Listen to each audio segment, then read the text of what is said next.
Voilà pour les titres de cette édition. Bonsoir à toutes et à tous.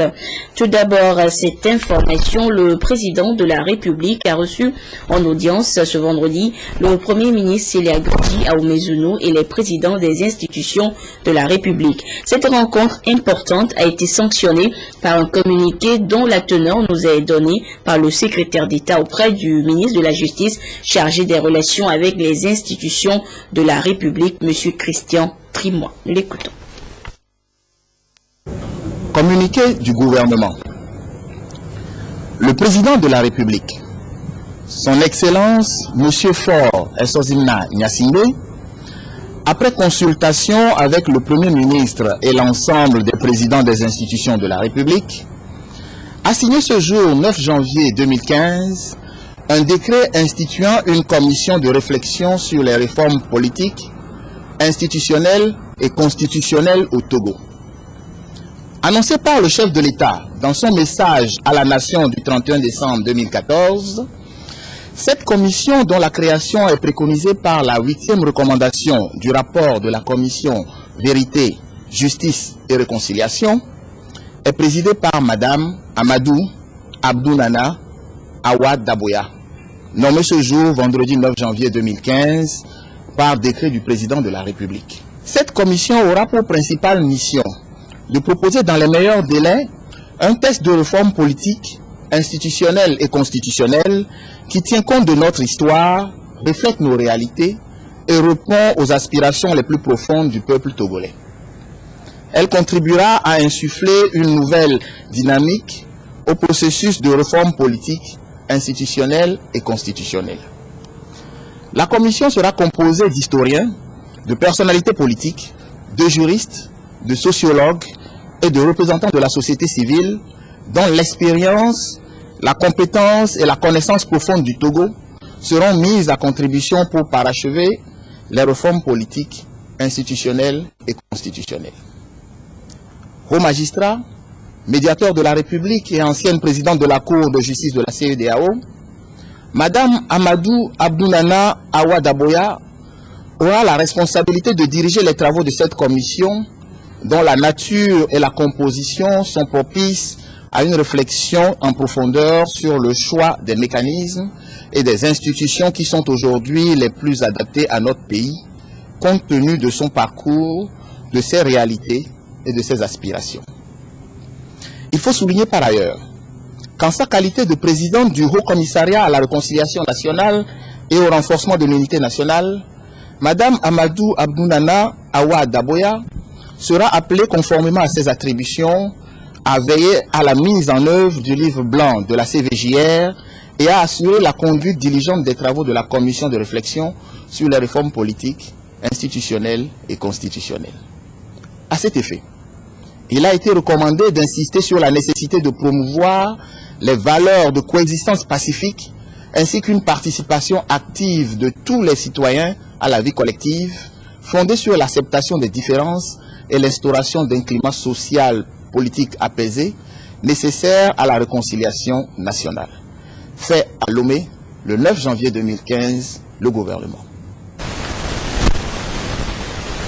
Et auparavant, la nouvelle présidente de la commission de réflexion sur les réformes institutionnelles et constitutionnelles, Madame Awa Nana Daboya, a été à la tête des membres du Haut Commissariat à la réconciliation et au renforcement de l'unité nationale et ils ont été reçus par le président de la République. La délégation est allée présenter ses civilités au chef de l'État après sa nomination par décret présidentiel en date du 24 décembre 2014.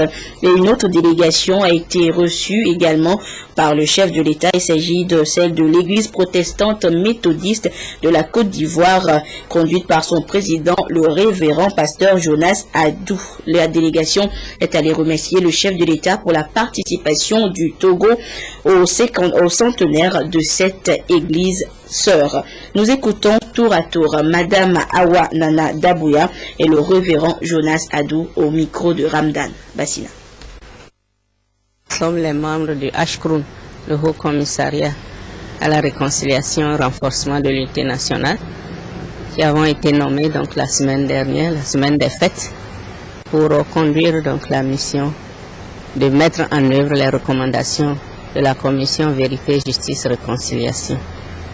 Et donc nous sommes venus aujourd'hui, après les fêtes, présenter les vœux officiellement au chef de l'État et le remercier, lui traduire donc notre gratitude pour avoir été choisi pour mener cette mission assez délicate et recueillir donc quelques impressions les uns des autres et tout cela pour bien mener notre tâche.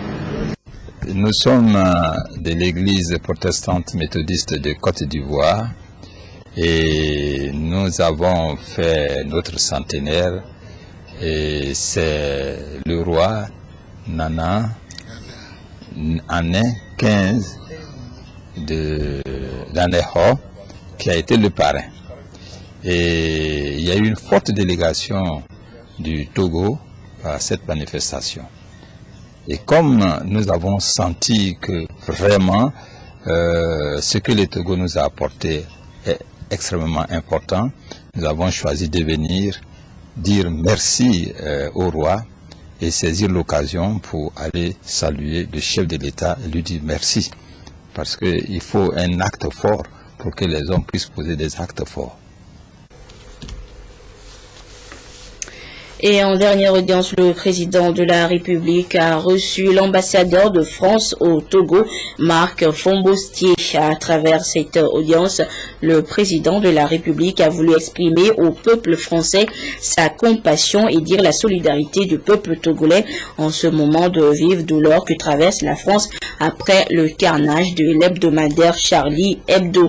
Nous reviendrons plus en détail sur cette audience et je vous le disais également en titre, les présumés auteurs de ce carnage ont été abattus ce vendredi en France. Nous reviendrons également plus en détail sur le déroulement des faits dans le courant de cette édition.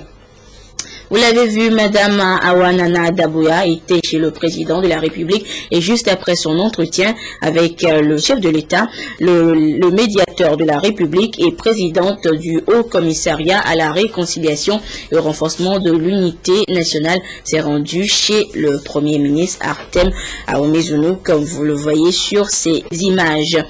Et Madame Awa Nana Dabuya n'a fait aucune déclaration à sa sortie d'audience à la primature.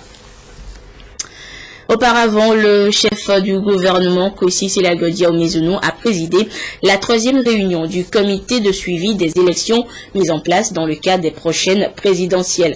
La rencontre a permis de faire le point du processus électoral en cours au Togo et l'on note avec satisfaction que tout est presque prêt pour le démarrage de la révision des listes électorales. Clarisse Atiké. À cette 3e rencontre du comité de suivi des élections présidée par le Premier ministre Kwesi Selagodi Ahomezounou, le processus électoral en cours au Togo a été passé en revue.